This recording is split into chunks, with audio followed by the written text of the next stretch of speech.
મારા ગામમાં ગઈ રાત્રે ચોરી થઈ છે, એમાં સોના ચાંદીના દાગીના ચોરાયા છે અને રોકડ રકમ ચોરાઈ છે।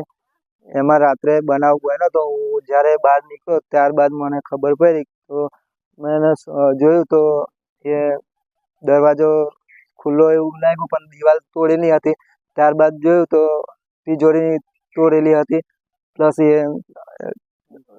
એનું શર્ટ તોડેલું હતું। જોયું બહાર લાવીને બધું રકમો ને સોના ચાંદીના દારા અને રોકડ રકમ લઈ ગયા હતા।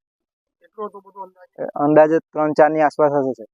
સરપંચ સાહેબને જાણ કરેલી છે, પોલીસ સાહેબ આવવાના છે એવું કીધું છે। શું સાહેબ, આ ઘટનામાં જેટલું સહાય મળે તો સૌથી સારું, બીજું શું સાહેબ। પછી હું ગાડી આવીને તપાસ કરીને પછી હું ફોટા પાડીને પોલીસ સ્ટેશનમાં જાણ કરી છે કુલદીપભાઈને અને આપણા જે જમાદાર છે એમને। પછી દિનેશભાઈને એમ તપાસ કરવા માટે આવ્યા હતા અને બધું લખી ગયા છે। પણ બીજી વાત કે ભાઈ આ ગરીબ ઘરનો છોકરો છે, બરાબર છે કે ભાઈ એને એક નિષ્પક્ષ રીતે આપણે એની તપાસ થવી જોઈએ અને એનું ગમે તે નિરાકરણ આવવું જોઈએ।